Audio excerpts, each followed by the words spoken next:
Hi, Erik. Hi. The main question I guess to start off with is, will you have any players back on Sunday? I hope I have players, yeah. But there are players trained. They did train tomorrow. Of this morning, there was Bruno was on the pitch, and Mctominay was back on the pitch. So there are some players returning. But also I have to report that unfortunately yesterday Mason Mount fell out. So he will not be available for Sunday. Obviously it's only 15 days to the cup final now. Are there any players that are definitely not going to feature again this season? Not in this moment, definitely. But we have some doubts. Some players they're really fighting to be available, and that is so amazing. And they all try. They are all desperate to play. Yesterday, Licia came to me. He wanted to play tomorrow, on Sunday against Arsenal, but he's not ready yet. He needs a little bit more time to go through the process.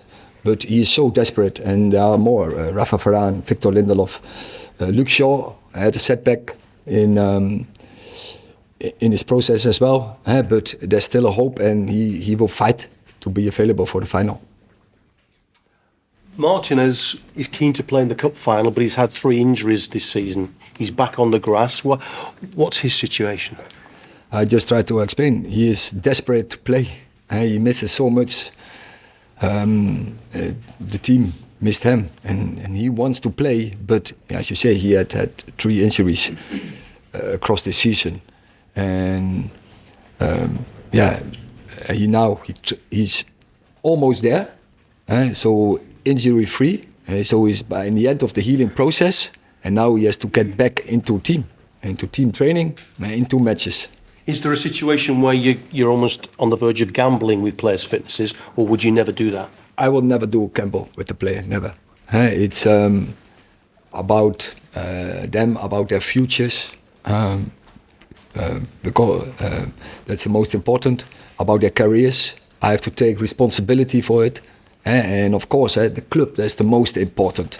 But the safety from the player, the health of the player, I think that is also always a higher level. And Rashford, where's he at the moment? Rashford, of course, he trained this morning as well. And we have to see how he recovered from this. But I think it looks quite good. And I hope he can tomorrow make the next training and then see if he's available for Sunday. Is it important to get the result, the performance right on Sunday, or are you already starting to think about that cup final? Both, but we always go in a game to win and not preparing for next game. And of course it is in my back head. But we want to put out a team what is competitive for Sunday, a team what is eager to win, and we choose the best team for Sunday to win that game. Erik, of course, you want to win the next game, as you say. At what point, though, do you start looking at the bigger picture and think about prioritising games?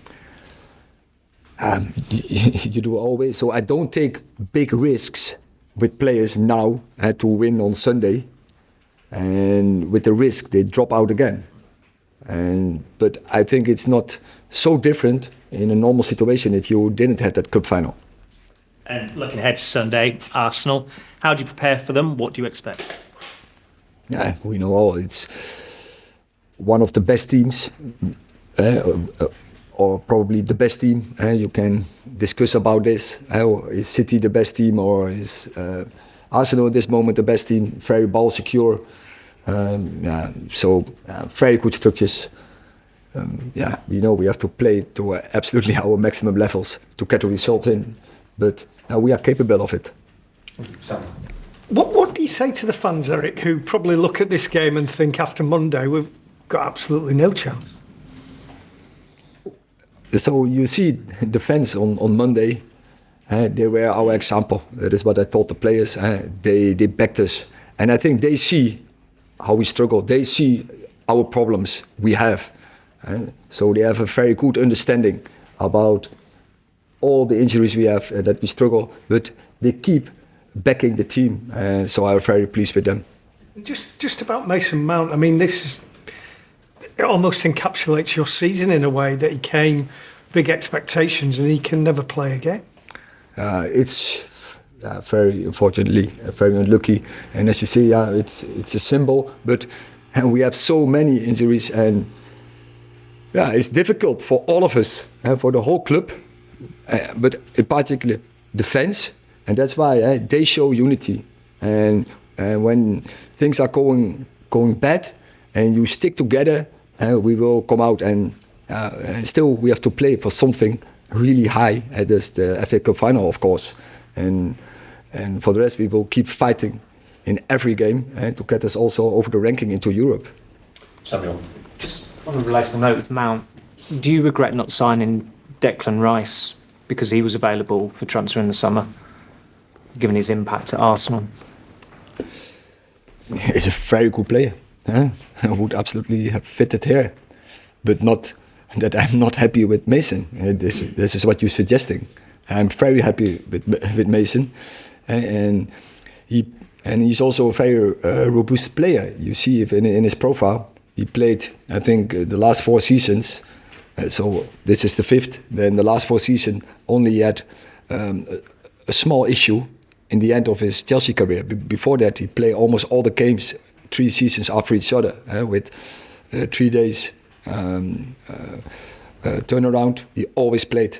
And so I think it's really bad luck what happened to him. And he's a very good player. And we really missed him across the season, I think, because he would have absolutely would have a contribution to our levels. James. Erik, your fellow Dutchman Louis Van Gaal had a difficult second season in charge at United in the Premier League in Europe, but then went on to win the FA Cup, but to his great disappointment was sacked. Have you got any concern that the club, that even if you go on to win at Wembley, that the club might end up making a similar decision to what they did over Louis? No, I think they have common sense, and they see when you have 32 different backlines, when you have 8 centre backs, you use 8 centre backs. If they see we use 13 partnerships in centre halves, when they see when we don't have a left fullback, when we have so many injuries, they know that will have a negative impact on the results. And still, we are fighting, and it's huge, FA Cup final. So we are very happy to be there, and can still be a highlight for this season. And of course, we are not happy, but we know the reasons why we are underperforming in the ranking now, and that causes the injuries. And I'm a realistic person. And I see this when I make this analysis. And no team will perform when you have so many injuries in key areas. Last question in this section, Ron. Hi, Erik. I think most fans would probably accept the problems you've had to face with the injuries, and you say that you've had so productive conversations with the owners behind the scenes. But do you not think it would be of value for the owners to say, beyond any doubt, that you're going to be manager here at the start of next season? Because that way, all the uncertainty just goes away. The fans stop speculating. The players are sure of what's happening. Do you not think that would help if the owners came out and said? This question you have to make to the owners, not to me. It sounds like you would quite like them to do that. But once again, you have to make this question, and it's your opinion, and you have to make this question to them and not to me. But that's part of the why you're in such an unfortunate position, because you have to sit here in front of us, and the owners aren't in front of us. Yeah, but that's my job, and I take responsibility for that, to speak with you, and that's why I'm the manager, and to give the answers. And I don't care if they do or they don't. I'm working on improving my team and to develop my team, and that's my job here.